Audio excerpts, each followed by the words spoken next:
강철을 만들기 위해서는 많은 당금질이 필요하듯 인간도 성장하기 위해서는 고난 혹은 시련이 필요하다고들 합니다. 너무 고난이 없이 크면 온실 속의 하초라 불리며 연약한 인생으로 살기 쉽다고도 하죠. 또 옥석을 가리기 위해서도 고난과 시련이 필요하다고도 합니다. 이런 모든 이야기들이 인생의 고난은 피할 수 없고 고난을 통하여 사람은 성장한다는 것을 우리에게 알려주는 말이죠. 근데 이것을 우리 모두는 알지만 사실 고난이 달가운 사람은 없을 것입니다. 세상 사람도 그러하지만 성도들도 마찬가지인 것이죠. 그럼에도 우리 성도들이 받아들여야 하는 것 중에 하나는 우리 성도의 삶에는 고난이 있다는 것이죠.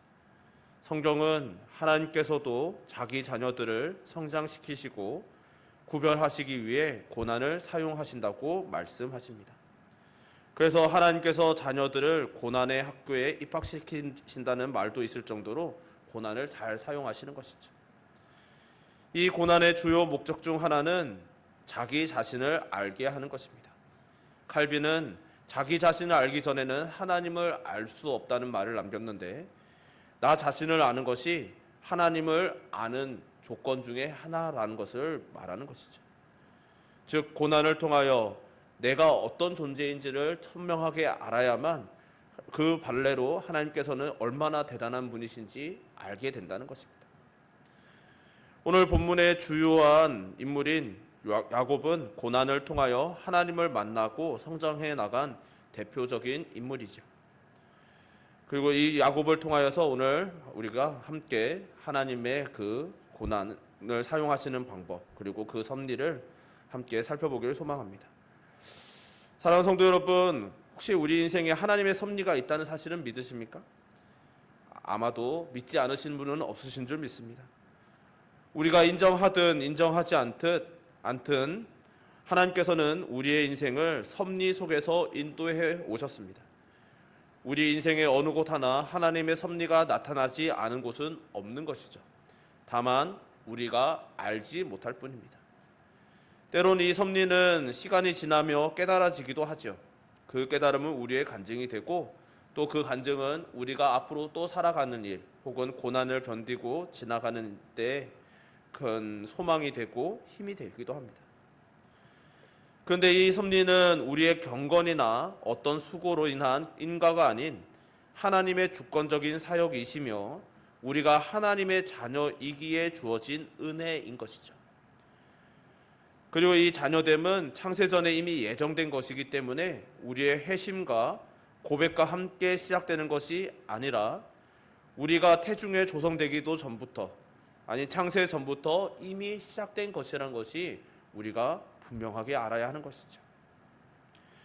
이것을 때로는 어떤 이들은 운명과도 같이 생각하는데 운명과는 명백히 다른 것이죠.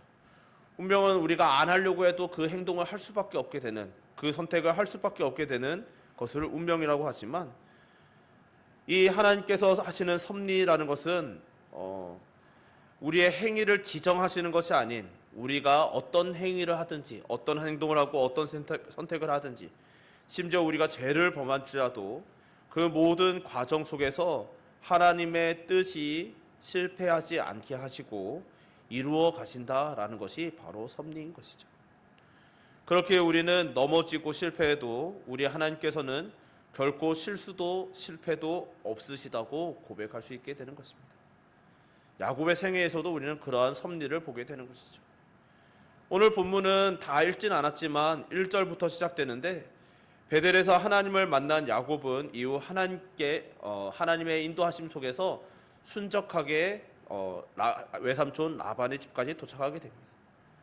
그리고 오늘 본문에 이르기까지 자신이 사랑하는 라헬을 만나고 연애도 하고 그리고 결국 결혼도 하게 되죠.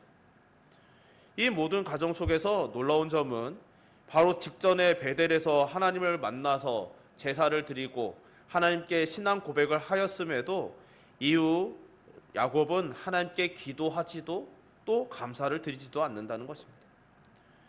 놀라운 경험을 하였지만 하나님과의 관계에서 여전히 게으릅니다. 여전히 하나님을 찾지 않고 있는 것이죠. 그럼에도 기도하지도 감사하지도 않은 야곱은 목적지에도 무사히 도착하였고 우물가에서는 사촌 라헬도 순적하게 만납니다. 라헬을 만난 야곱은 우물을 덮고 있는 돌을 치우고 라헬이 양들에게 물을 먹이도록 하였죠. 이 장면은 야곱이 일반적인 인식과 달리 강한 육체를 가졌음을 보여줍니다. 왜냐하면 당시 근동에서 우물을 덮어놓는 돌은 여러 남자들이 함께 들어야만 들 수 있을 만큼 크고 넓적한 돌이었기 때문이죠. 그런 돌을 혼자 옮겼으니 이것은 야곱의 남성미 혹은 강인함을 드러내는 순간이었습니다. 또한 그는 라헬에게 입맞추고 소리내어 울었죠. 이것은 고대 근동의 관습 속에서 매우 충격적인 장면입니다. 결혼 전에는 남녀가 입맞추지도 않고 혹 친족 간에는 가능한 경우가 있다고는 하지만 그렇다 하여도 처음 보는 사이에 입맞춘다는 것은 일반적으로 있을 수 없는 일이기 때문이죠. 그래서 어떤 이들은 이때 야곱이 라헬을 만나고 첫눈에 반해서 나온 행동이라고 보기도 합니다. 이 행동이 이유가 무엇이든 간에 야곱은 순적히 하란에 도착하고 일평생 사랑했던 라헬을 만났지만 이 모든 과정 속에서 하나님께 감사하지 않습니다.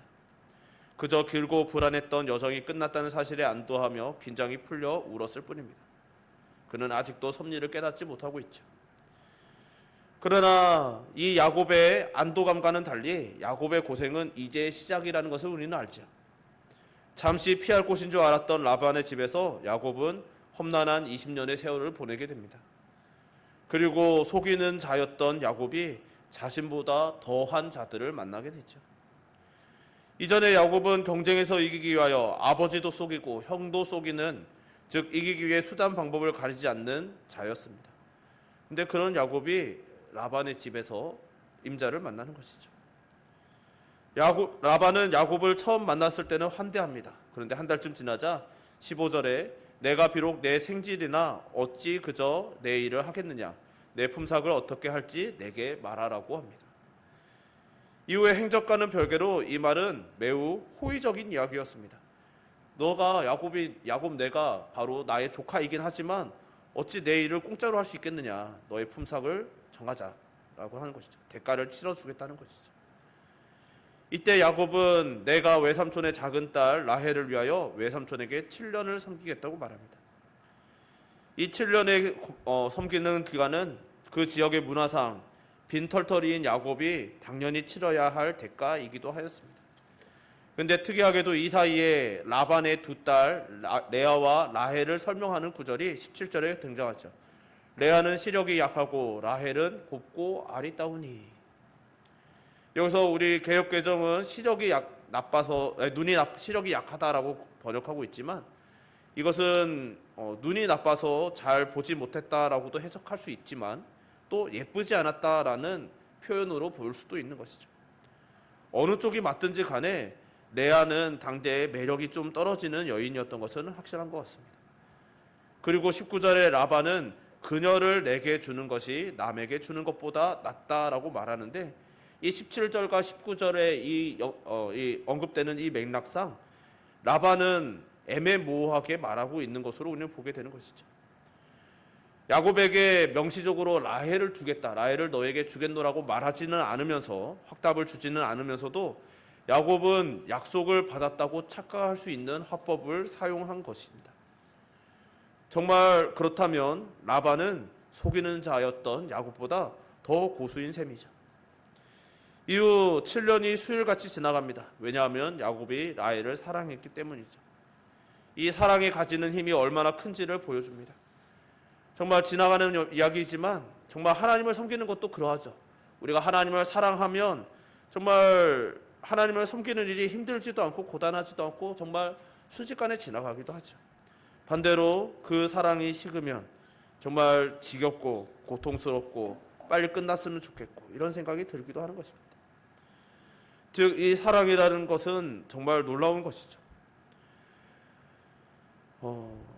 그래서 우리가 이 세상에서 살아가면서 우리들뿐이 아니죠. 모든 성도들이 환난과 핍박 중에도 정말 그 모든 일들을 기이할 정도로 기쁘게 감당하고 어떻게 이런 일들을 견딜 수 있었지?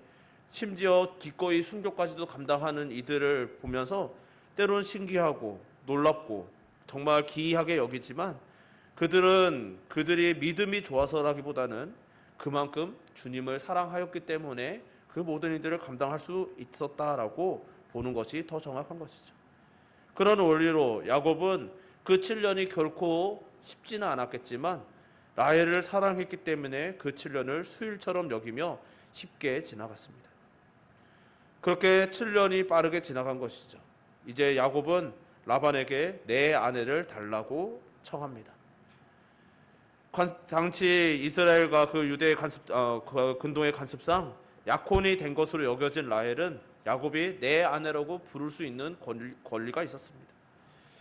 이제 사람들을 청해서 잔치를 하고 밤이 되어 라반은 라헬이 아닌 레아를 야곱의 장막에 집어넣습니다. 이때 야곱은 속은 것이죠. 성경에서 정말 전체적으로 봐도 정말 놀라운 장면 중에 하나입니다. 아침에 보니 레아라라고 기록하고 있는 것이죠. 사실 성경에서 이 장면을 보면서 많은 이들이 의아하게 생각합니다. 어떻게 내가 7년 동안 연애한 내 사랑하는 여인을 헷갈릴 수가 있을까? 그것을 납득할 수 없는 것이죠.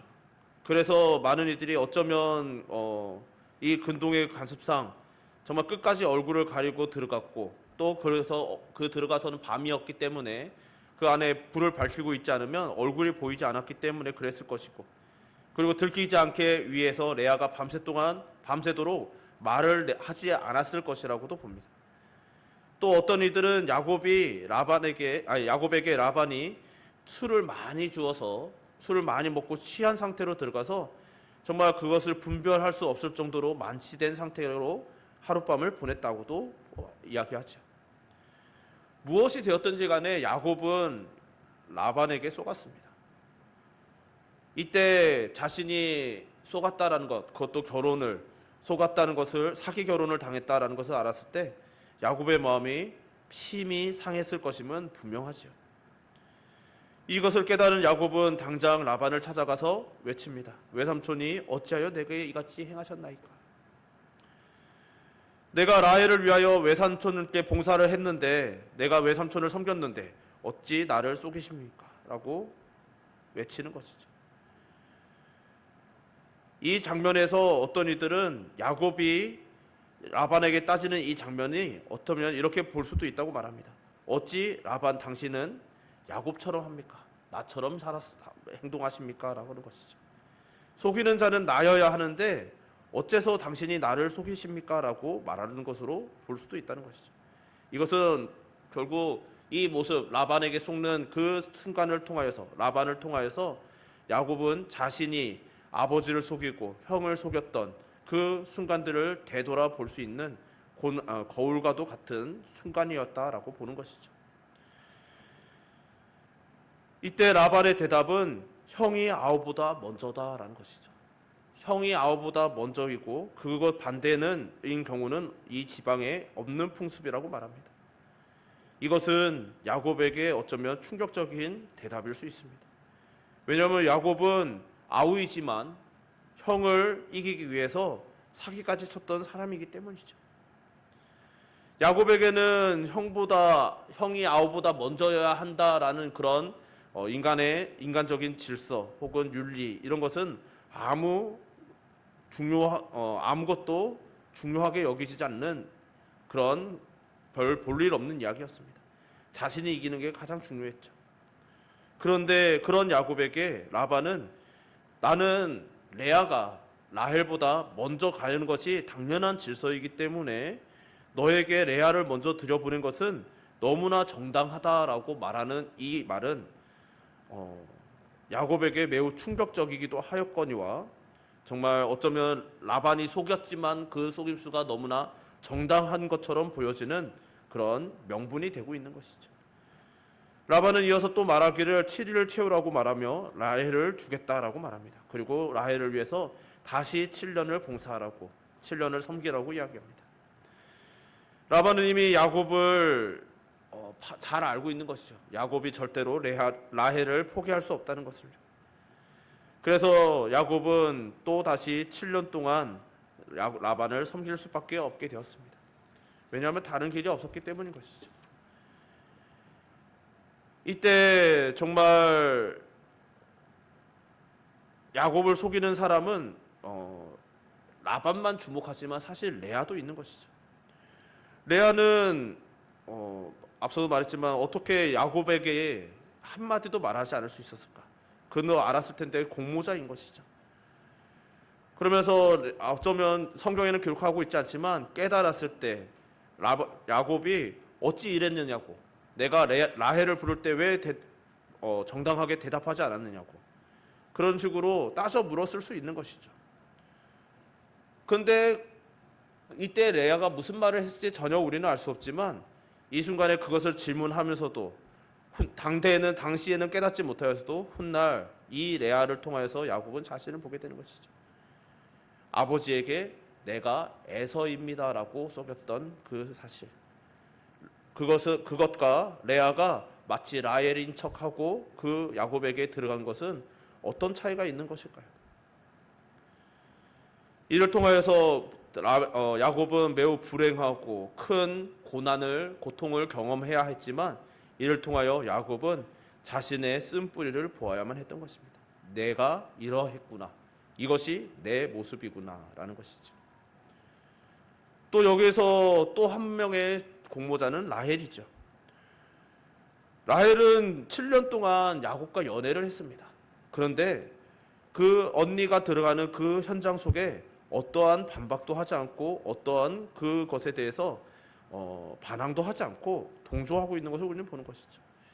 이것이 그 당시의 가부장적인 사회 속에서 아버지를 절대로 거역할 수 없었던 그 문화 때문에 일어난 일인 것인지, 혹은 라헬이 이 일에 기꺼이 동참한 것인지 우리는 전혀 알 수 없습니다. 그러나 어쩌면 야곱 입장에서도 라헬도 원망할 수 있는 여지가 있는 것이죠.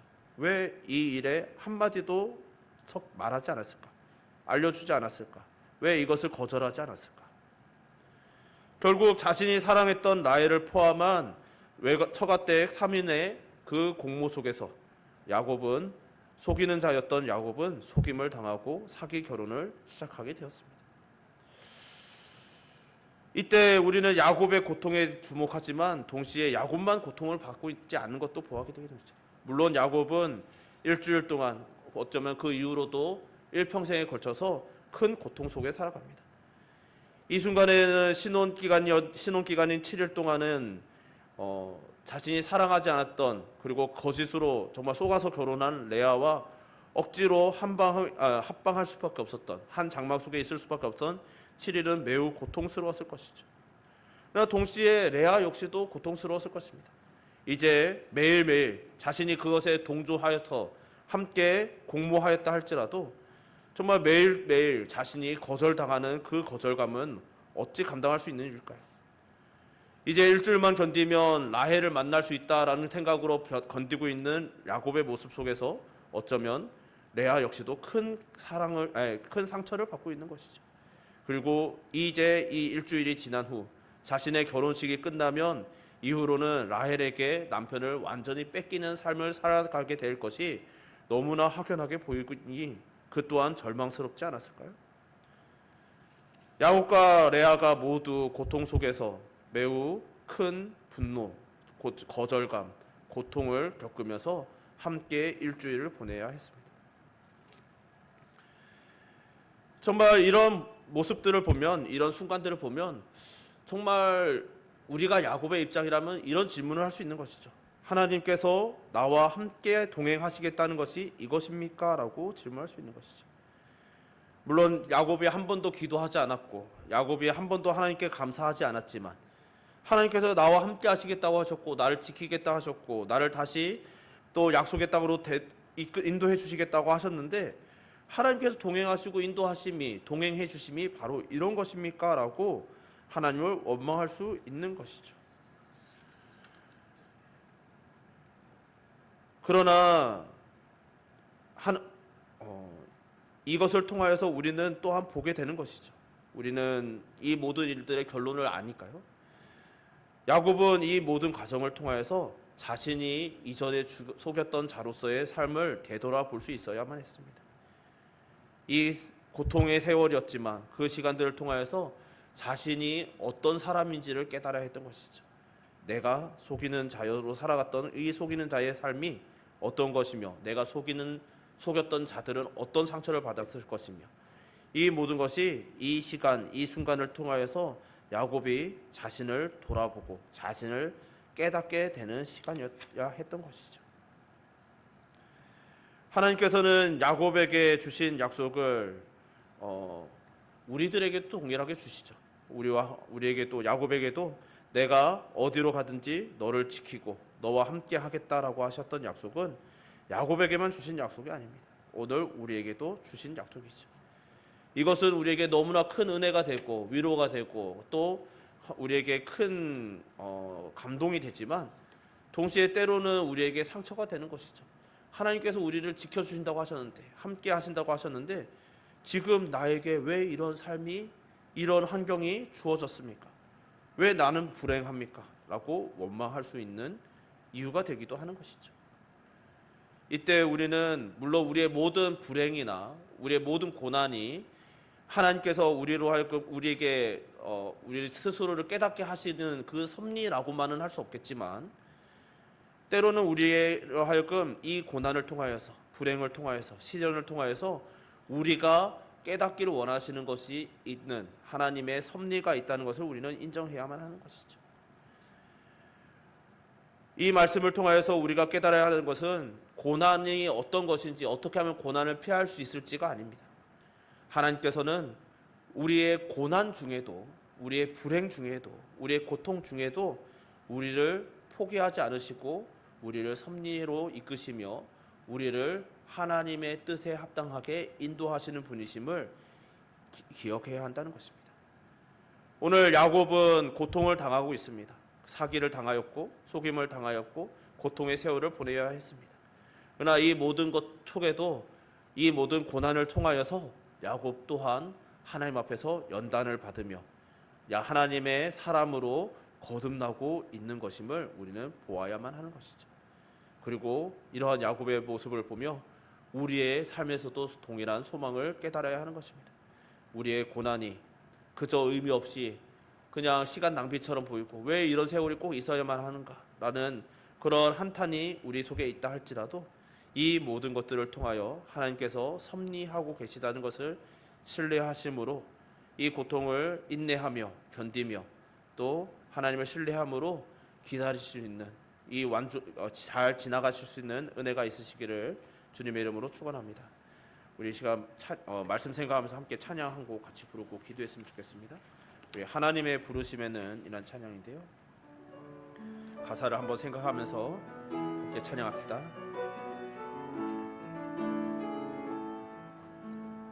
주님의 부르심에는 후회하심이 없네. 내가 이 자리에 선 것도 주의 부르심이라. 하나님의 부르심에는 결코 실수가 없네. 나를 부르신 하나님의 신실한 작은 나를 부르신 뜻을 작은 나를 부르신 뜻을 나는 알 수 없지만 오직 감사와 순종으로 주의 길을 가리라. 때론 내가 연약해져도 주님 날 도우시니 주의 놀라운 그 계획을 나는 믿으며 살리. 날 부르신 뜻 내 생각보다 크고 날 향한 계획 나의 지혜로 증명 못하나 가장 좋은 길로 가장 완전한 길로 오늘도 날 이끄신 날 부르신 뜻 날 부르신 뜻 내 생각보다 크고 날 향한 계획 나의 지혜로 증명 못하나 가장 좋은 길로 가장 완전한 길로 오늘도 날 이끄신 믿네. 우리 함께 기도합시다. 기도하실 때 하나님께서 우리를 섭리하심을, 하나님의 섭리를 우리가 신뢰하게 하여 주시옵소서. 정말 우리는 너무나 좋을 때는 정말 쉽게 감사가 나오죠. 때론 그 감사조차 있기도 하지만, 그러나 고난 때보다는 좋을 때, 모든 일이 잘 풀릴 때 감사하고 찬양하기가 너무나 쉽습니다. 그러나 고난이 임하면 잠깐은 몰라도 그 고난이 길어지면, 야곱처럼 7년 또 7년 20년이 되면 너무나 고통스러워서 하나님께 찬양하기가 힘든죠. 그러나 하나님께서는 그런 중에도 섭리하심을 우리가 신뢰할 수 있기를 소망합니다. 정말 하나님께서는 그 고난을 통하여서도, 우리의 고통을 통하여서도, 우리의 절규를 통하여서도 우리에게 의뜻하시는 바가 있으시고, 마침내 하나님의 뜻, 우리가 마침내 여호와의 존전 앞에, 하나님의 나라에, 여호와의 그 집에 들어가게 하는 것, 그곳에서 하나님과 영원한 교제를 나누며 영원토록 하나님을 즐거워할 수 있게 하는 그 여정을 하나님께서는 이끌고 계시다는 것을 잊지 않고, 우리가 그것을 믿고 신뢰함으로 하나님의 섭리를 인정하고 고백하며 신뢰함으로 마음의 평강을 얻고 누릴 수 있는 성도가 되게 하여 달라고, 또 그런 교회 되게 하여 달라고, 우리의 믿음을 위하여, 우리의 신앙의 여정을 위하여, 우리의 고백을 위하여 이 시간 주여 한번 부르고 기도합시다. 주여, 사랑만커녕 풍성하신 하나님 아버지, 오늘 야곱의 이야기를 통하여서 하나님의 섭리에 대해서 헤아려 봅니다. 주 하나님 아버지, 야곱은 하나님 앞에서 살아간다고 말했지만, 하나님 이름도 알았지만, 하나님께서 주실 복도 사모하였지만, 정작 그는 그것을 얻기 위하여 수단과 방법을 가리지 않았던 모습을 보았습니다. 그리고 그렇게 살았던 야곱이 하나님의 섭리 안에서 자신보다 더한 자, 속이는 자였던 야곱이 속임을 당하게 되고, 그것도 가장 행복해야 할 결혼식에서 사기 결혼을 당하고, 주 하나님 아버지 고통스러운 결혼 생활을 시작하는 것을 봅니다. 주 하나님 아버지, 자신이 사랑하던 라헬과 끝내 결혼하였지만 그의 가정은 너무나 다사다난하였고, 너무나 정말 고통스러웠고, 때로는 너무나 근심하여서 죽음까지도 바라볼 정도로 고통스러워했음을 우리는 보게 됩니다. 주 하나님 아버지, 이 모든 것들 속에서 어찌 하나님께서 나를 사랑하시는가라고 정말 어떤 고민 같은 것을 얼마나 많이 했을까라도 헤아려 보게 됩니다. 그러나 하나님 아버지, 그 모든 고통 중에 수많은 고민과 하나님을 향한 원망, 때로는 하나님 아버지 앞에 절규하면서도, 때로는 큰 상처 속에서 주여 고통스러워하면서도, 끝내 야곱이 하나님 앞에서, 주 하나님 아버지 바로 앞에서 험악한 세월을 보냈지만 하나님의 사람이라고 고백할 수 있었던, 자신의 신앙을 고백할 수 있었던 야곱의 결론을 봅니다. 또 하나님 아버지, 야곱이 자기의 모든 자녀들에게 하나님을 신뢰하는 마음으로 축복하였던 것도 우리는 되새겨 봅니다. 주 하나님 아버지, 모든 것을 통하여 하나님께서 우리에게도 동일하게 역사하심을, 섭리하심을 신뢰합니다. 주 하나님 아버지, 우리가 잘 나갈 때에도, 정말 모든 것이 잘 풀릴 때에도 하나님을 찬양하고 경배하게 하시고, 주 하나님 아버지, 모든 것이 고통스럽고 주여 고난 중에 있을 때에도 변함없이 하나님을 신뢰하는 그 믿음이 깊어져 가게 하시고, 그래 우리의 고백 위에 고백이 더해지게 하시며, 주 하나님 아버지의 섭리를 신뢰하고 날마다 고백함으로 우리의 마음에 진정한 평강이 임할 수 있게 하여 주시옵소서. 날마다 우리를 은혜 속에 인도하여 주시옵소서. 사랑이 많으신 하나님 아버지, 오늘도 이렇게 저희들 불러주시고 주님 앞에 나와 주의 말씀을 헤아려 보게 하심을 감사드립니다. 오늘 야곱을 통하여서 하나님의 섭리를 헤아려 봅니다. 야곱이 너무나 고통 중에 기가 막힐 일을 당하였지만, 그러나 그런 중에도 하나님의 섭리가 있었음을 조금이나마 헤아려 보았습니다. 이런 모습을 통하여 또한 우리의 삶도 그러할 것임을 우리들이 깨닫게 하여 주옵소서. 우리의 삶이 언제나 기분 좋고 즐겁고 행복한 일만 있지는 않지만, 그러나 그런 고통 중에도 하나님께서 전혀, 하나님의 섭리는, 하나님의 뜻은 전혀 훼손되지 않고 우리를 마침내 영원한 나라, 하나님 나라에 우리를 이끌어 가시는 그 가정임을 우리들이 신뢰하게 하여 주시고, 그리하여 날마다 하나님의 섭리를 고백하며 신뢰하는 고백의 찬양을 올려드리며 하나님과 즐거운 마음으로 동행할 수 있는, 하나님을 사랑할 수 있는 하나님의 자녀들 되게 하여 주시옵소서. 우리에게 주신 모든 은혜 감사드리오며 예수님 이름으로 기도드립니다. 아멘.